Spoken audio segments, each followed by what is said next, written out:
I thought I'd come down and do it from here. Thanks, everybody, for coming.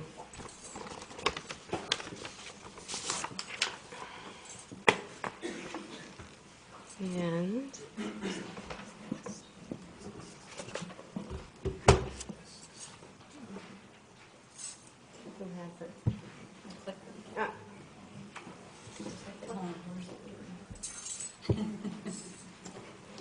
can do it without that.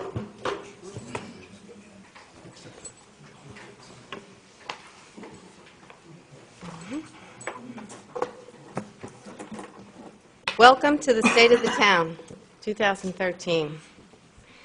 It has been my great honor to be your mayor for the past 7 months and mayor of our beautiful small town.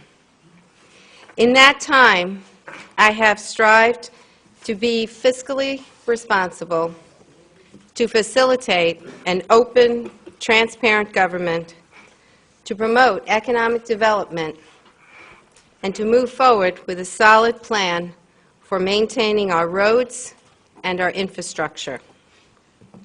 But doing all this while keeping an eye to improving and enhancing our quality of life here in our hometown. That is something that is near and dear to my heart. Make no mistake, there will be challenges in the near future to reconcile limited revenue with the needed increasing expenditures. But I am up to the challenge. Our core services, fire, police, roads, and infrastructure must be adequately funded first and foremost. While our town has room to grow, government must strive to be as lean and as non-intrusive as possible in the lives and wallets of its residents and the business community. Overregulation should be avoided, and as the economy improves and more revenue flows into the town, we must resist spending just because the money is there, but rather allocate for what is truly needed and save for the uncertain future. As mayor, I'm always enthusiastic to attend events in town as your representative, whether it's a ribbon cutting at a new business, a social coffee with residents, a school function, or a park event. Supporting our charitable organizations, businesses, our schools, and town events is a most enjoyable part of being mayor.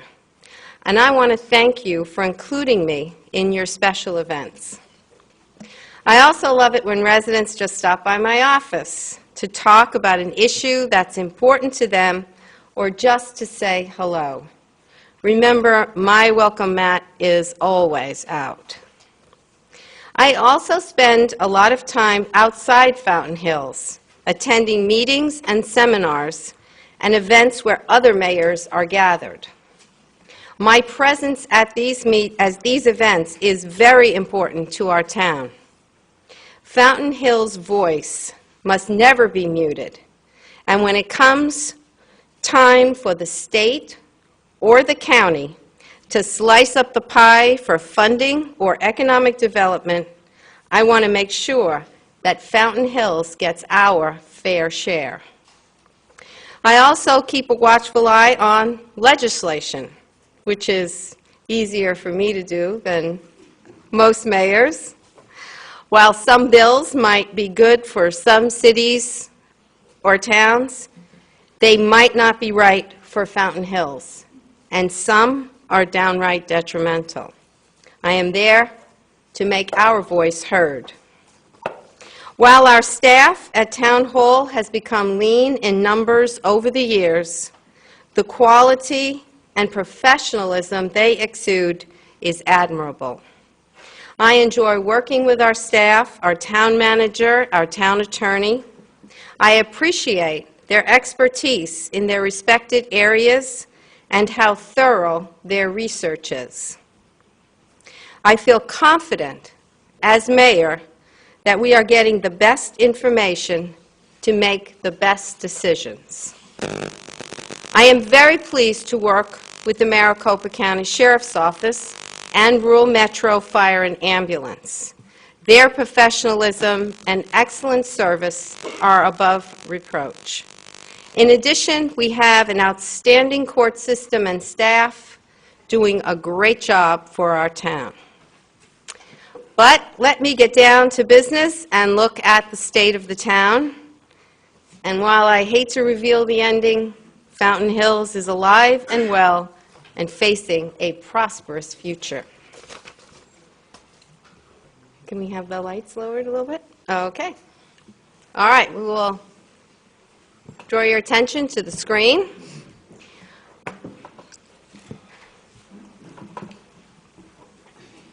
And we will start with finance. There are quite a few slides here, and probably a lot more information than you might have expected here. So some of it I will just touch on briefly.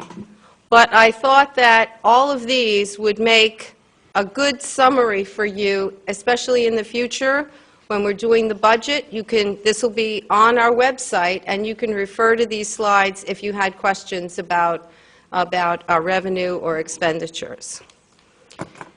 First of all, this is our organizational chart. And as you will see, the top of the chart, or the family tree, are you, the citizens of Fountain Hills. And everything comes from you. Underneath you are mayor and your town council. We have one executive assistant, and underneath mayor and town council you will see the municipal judge, the town manager, and the town attorney. Biggest category is town manager. He's got fire EMS on one side and law enforcement on the other. And in the center category, those are our three main departments. Community services, which consists of parks, recreation, community center, and senior services. Development services covers streets, engineering, planning, code enforcement, building safety, and all of our facilities. Underneath management, we have the deputy town manager, who is also our finance director, human resources, economic development, and the town clerk. This is just a general chart which shows where we stand in relation to other towns and cities. This is the general fund operating cost per 1,000 citizens. As you can see, we're pretty much on a par with some of the other cities and towns, and you can see the ones that are spending a lot: Paradise Valley, Goodyear, Scottsdale, and Tempe. This is the number of our employees. As you can see, it starts with 2001 and projected out to 2014. A lot of these slides you will see are projected out into the future. As a town, we need to plan ahead. Sometimes it's a little bit of guesswork and a lot of bit of knowledge, and our finance department does a great job of projecting us out. And of course, pie charts. Everybody loves pie charts because they're easy to understand, and these are our revenues by source. The pie charts are pretty much self-explanatory, and total of all sources is $31.4 million. And here are our expenditures. Same thing, you could easily see on the pie chart where all the expenditures are. Remember, these will all be on the website, so if you want to go back, you want to look at some of the slides, you want to print them up and keep them for yourself for the future, they will be there. And this is, here we have our revenues and expenditures, just showing how they blend together there. And this is going out to 2018. General fund operating revenues. You can see our local taxes, 56%, intergovernment 33%, permits, license fees is only 9%, and building is the smallest right now, 2%. This is showing our fund revenue projections. It does not include the Elman property, which is, as you know, the state trust land. And you can see it goes from 2012-13 down to 17-18, projecting out the state shared revenues, which is our share of what the state collects, and we get a portion of that depending on our population, local revenues, total general fund expenditures, and surplus. Here's our sales tax revenue going out to 2014. You can see the three big ones, 6, 7, and 8, which were the highest. And now it looks like it's, you know, it's not going up that high, but it's pretty much around the same the last 4. This is just showing you, if you're interested to know by category, where the sales tax, where we get most of the sales tax. Okay, you've got retail activity, you've got telecommunications, construction, that's the smallest one there, and restaurant, bar activity. And there again, local sales tax by category. Again, you can take your time and look over these. I just wanted to include them because I thought that it was a good research tool for the future. General fund expenditures, 11-12, it was 12, and then it went to 13-5, and 13-14, 12-8. Highway user fund is our HERF funds. That's our share from our share from the state, and we use that for our roads. And here this just shows our outstanding bonds. And the ones that we are really concerned about is that we have the mountains, the preserve, and we still have to pay off that, and the community center. Okay. And we have our general operating costs. You can just take a look at that. We've got our big chunk is public safety, then we have administration, development services, community services, and the smallest is our court. Property tax. Property tax, this is our secondary tax.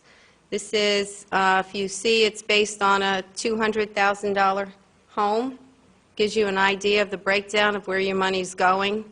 So, looks like a big chunk is going to the county. You can see that the schools have the next highest, and then we've got sanitary's got a little piece, town, and EVIT, and there's your total if you have a $200,000 home. And now I'm going to get into some of our departments, and I've asked them not to go way back in the past. I wanted to let you know what's going on right now, the latest achievements, the latest changes, and we'll start with the sign code. This was something that the business community came to the town and said they would like to make some changes to the sign ordinance. And so a committee was put together of business owners, residents, council members, P&Z commissioners, and staff. And this diligent group met for over a year, every single week. And the sign ordinance was passed and went into effect on December 1st. Obviously, there's going to be some growing pains. We all know that. And we are grateful for the Chamber and the Business Alliance for helping us to educate the business community as to the new changes. But also, we're doing this as kindly as we can. When there's ever a violation, we give the business owner a warning, but also allow them to call town hall to talk about, you know, what was wrong with what they did. Maybe they just needed a permit. Maybe it was just 1 foot off where it was supposed to be.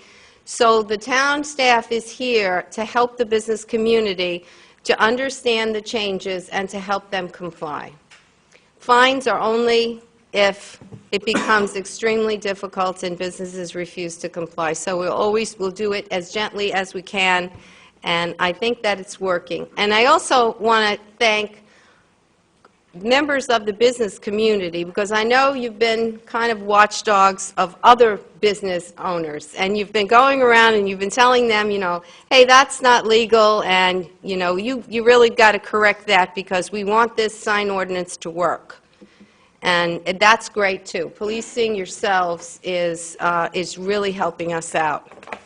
This is our median project, which we are using the design of landmark design, and we're going to talk about that today. And this is started out as the median on Avenue of the Fountains, which it's more like a linear park. It's so wide, and we've been using it for events in the past. It started out that the median needed full electrical and it needed irrigation. So the entire thing had to be ripped up, so we thought it might be a good time to add benches and some shade, and of course we had leaking fountains, so it was a good time to not only correct what was wrong with it, and I think everybody saw over the holidays how many times our lights went out, and we had one time we had the entire section was out for a very long time. So if you have to rip up the entire median, put it back together, you can put it back together better than it was. And so this project is, right now it's on schedule and it's due to be completed November of this year. Pavement management. This is a management plan whereby we look at all of the roads and we allocate funds for the upkeep of those roads. There's one thing I learned about roads when I first started, and that's the minute you put a road down, you have to start taking care of it the very next day. And so this pavement management plan does exactly that.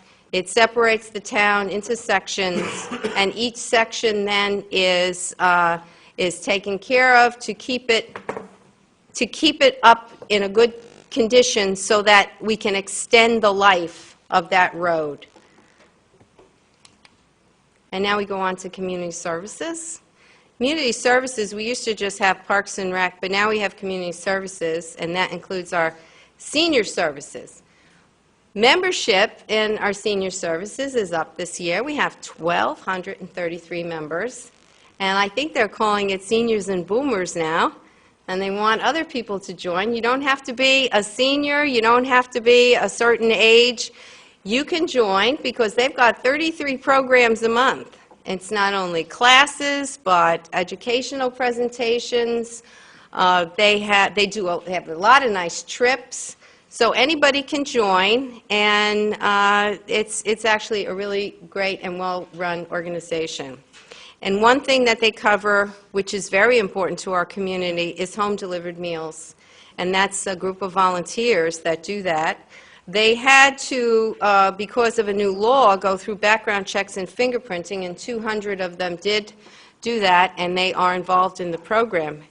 You can see that this is a program that is really needed here in Fountain Hills. Some people are very surprised at how many meals are delivered, and during the fiscal year 11-12, 8,419 meals were delivered. A secondary outcome of home-delivered meals, not only to get the meal, but also it acts as a kind of a wellness check on the person. If someone delivers the meal and the person is not there, not answering the door, then they are able to do a wellness check to make sure the person is okay. So it does have a dual function, which is great. And again, that's all volunteers that are doing this. Recreation. We have a lot of special events that we're doing here, in the community center, in the park, and trying to do more. The Mountain to Fountain race, we hope to have that every year. That starts at McDowell Mountain Park and ends in Fountain Park near the plaza. And that was a very successful race. For the first time, we got the Athleta Iron Girl Fountain Hills Women's 10K and 5K event. 1,375 female participants from throughout the United States and Fountain Hills participated in that. And we hope that that will be an annual event here in town. We continue to host popular events, Valley, Arizona, St. Patty's Day concert in the park, movies in the park. My grandson loves the movies in the park, and a lot more. You know, Oktoberfest was another great one. I think everybody had a good time there. This is a lot of great recreation for our residents, and it also brings in visitors, which adds to our economy. Recreation. We partner with a number of organizations. The Farmers Market, everybody saw Farmers Market was there today on the Avenue, and they're there every Thursday. I think we have one of our vendors right here, Farmers Market. And we have Art on the Avenue, Great Grape Stomp, Halloween in the Hills. That was fantastic this year. That's grown year after year. That was a wonderful event, and that's going to be another good one next year.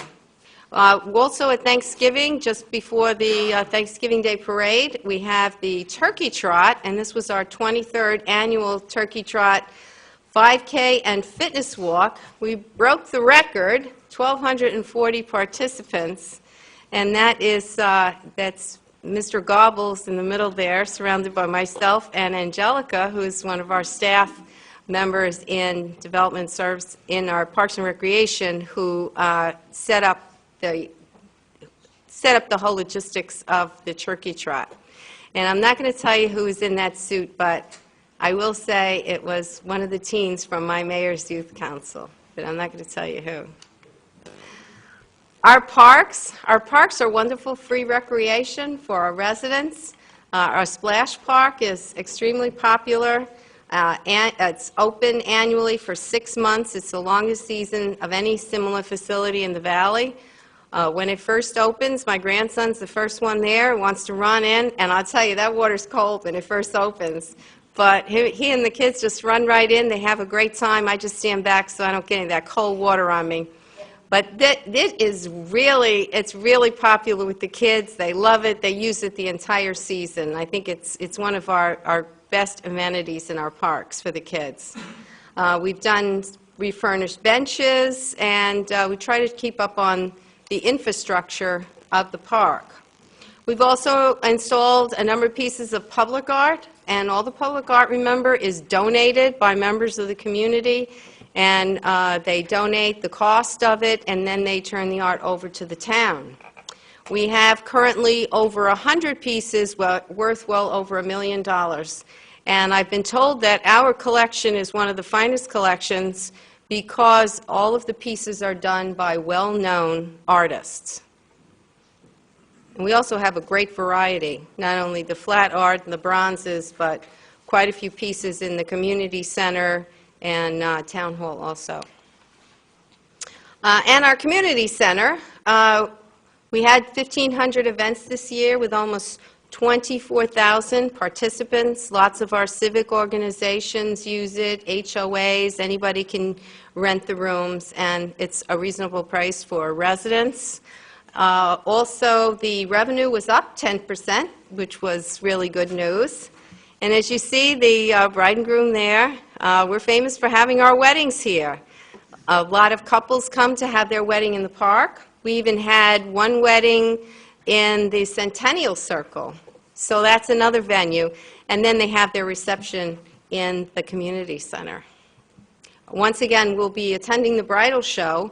At the bridal show, we hand out brochures and packages telling all about Fountain Hills, the facilities, and any other information they need to do a total wedding package, whether it's a photographer from town, a caterer, anything they need, they can get right here, and we can supply them with that information. Some other events, everybody was probably part of the Centennial Celebration, and we completed the final stages of the circle by installing the electricity and finishing the landscaping, and that added to the being able to use it in the evening for the weddings. We also dedicated the plaza to our first mayor, John Cotillo. And if you go down to the Centennial Circle, you'll see the large monuments that surround it, and each of those monuments was donated by a different organization, and you can read about the organization and who donated them. So that's a lot of what we have in town is donated by our residents. This is master plan for Four Peaks Park. Hopefully this will be sometime in the near future. Four Peaks Park is one of our oldest parks, and our Parks and Recreation Department has been going around showing the plan and talking to the residents near the park. And this is the plan that they've come up with right now. And hopefully we can fund this in the near future and get that park brought up to the same level as our other parks. Our parks are great recreation for our residents, great free recreation. We have so many different facilities, whether you like just throwing hoops or you want to play a foursome of tennis, the great skate park, the kids love that. So we have such a wide variety. It's something for everybody in our parks, and it's a great way to spend outside in our beautiful weather here. Fire department. Who doesn't love a fire truck? That's a great picture with the fountain in the back. The fire department has started a new program that if they do a service for you, they will ask you to take a survey because they want to know what they're doing right and if you have any suggestions. Also underway is remodeling and addition of Fire Station 1, and these improvements will allow this fire station to continue for many more years. I also want to add that recently I went to an event at Rural Metro put on because they wanted to showcase a new educational program that they have for their EMS, and that is the head trauma. It is a new program where all of our EMS are trained in this new technique. Before, there used to be just more of a transport from the scene. We all know we got a lot of kids riding skateboards, people on bikes, motorcycles. You know, it does happen, and we hope that they're all wearing helmets, but even wearing helmets, there could be some head trauma. And now this new technique is that they are treated right at the scene. And by using this new technique, there is a better chance for not only survival, but for a less brain damage. And when I went to this event, they told two fantastic stories about, really stories with happy endings about using that education for the first time. So our fire department EMS is always continuing their education to bring us the absolute best service that they can. With law enforcement, we have the Maricopa County Sheriff's Office, and we have a 5-year contract with them till 2017. Besides catching the bad guys, they do a lot of community service.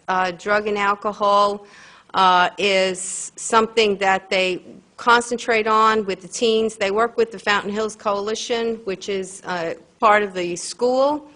And it's really good news that the drug and alcohol use is down from what it was in previous years in our school.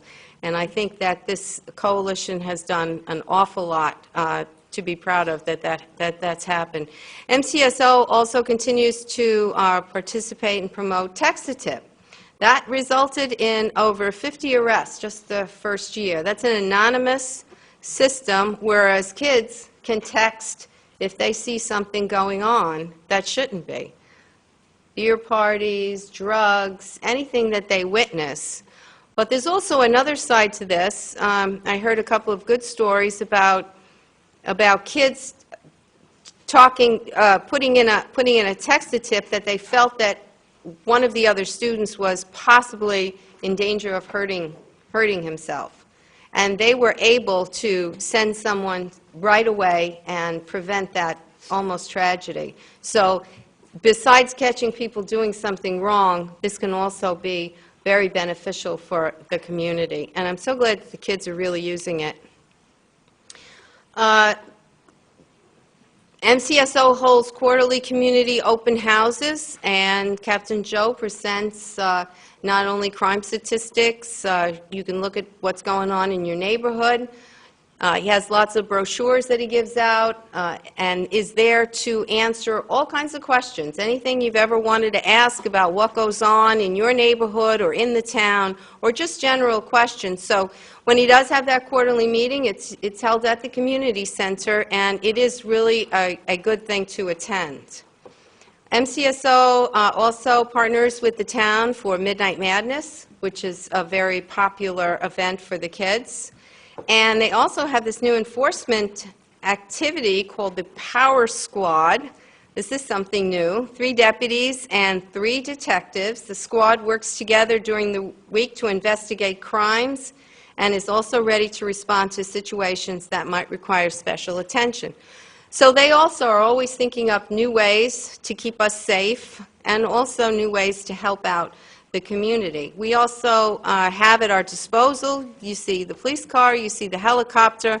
If we have any need for any other services, if we should ever need a SWAT team, if we should ever need search and rescue dogs or drug sniffing dogs, all of that is at our disposal, part of the contract with Maricopa County Sheriff's Office.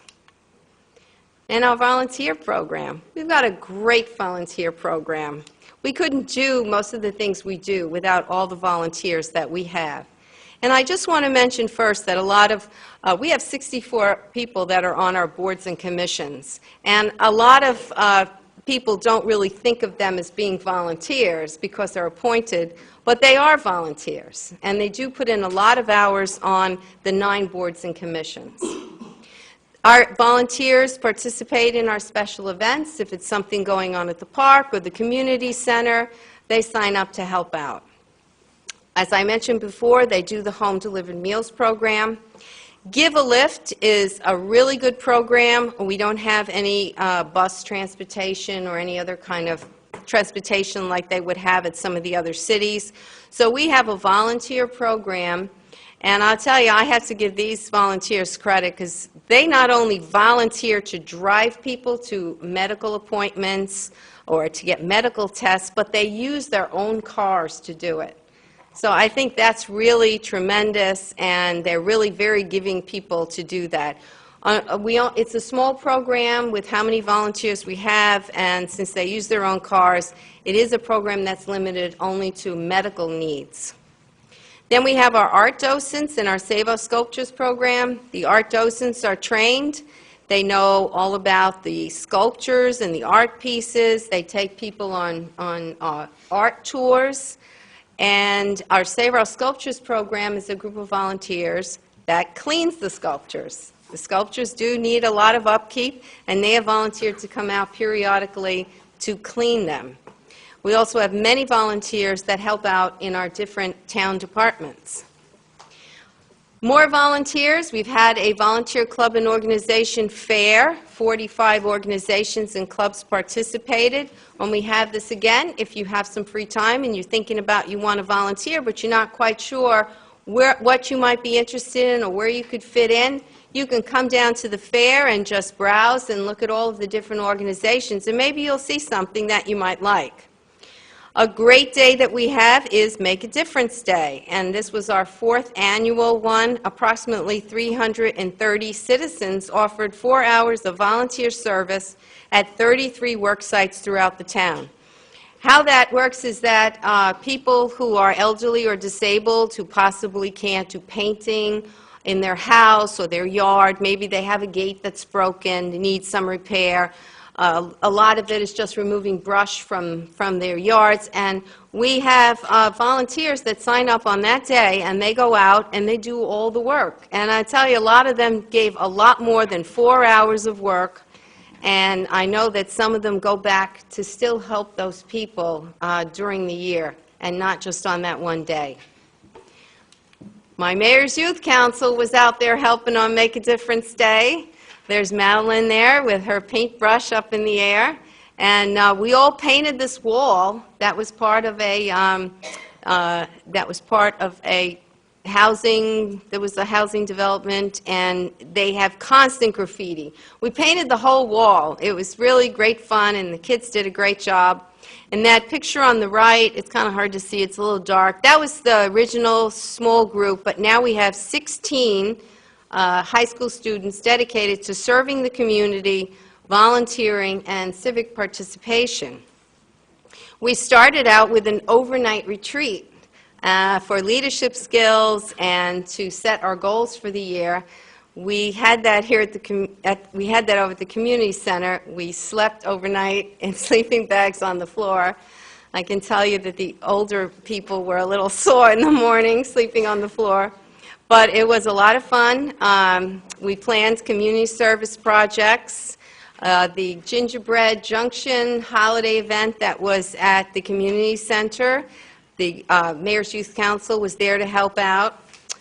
They are currently doing town staff interviews to learn from each person in town hall what their job is, what they do, so they can learn about how government works. They're also going to be creating public safety announcements on youth events, and that's going to be broadcast on Channel 11. We are also, and this is going to be a lot of fun, developing a youth talk show. And they're all excited about that, and our IT department is helping us. Mike is helping us out with that. And you see him in the picture along with Heather, who's also helping me lead the group. And to finish off our government, knowledge of government, we'll be taking a trip to the Capitol and visiting all of the legislators there. And just Gingerbread Junction, as I mentioned, it was the 8th annual holiday party. A lot of people came out, lots of kids. They all made ornaments for the community tree. We also have quarterly volunteer coffees with guest speakers, and we have one annual celebration to thank all of the volunteers for what they do all year. And you just see some pictures there of some of the seniors and the gingerbread with the, that's one of our Mayor's Youth Council teens, Kaylin, helping out that little guy there make something for the tree. In conclusion, moving forward in 2013 to make Fountain Hills the very best place to live, work, learn, and play. Thank you very much. Thank you for coming. I hope this has been useful to you, and I'm very excited for the next year.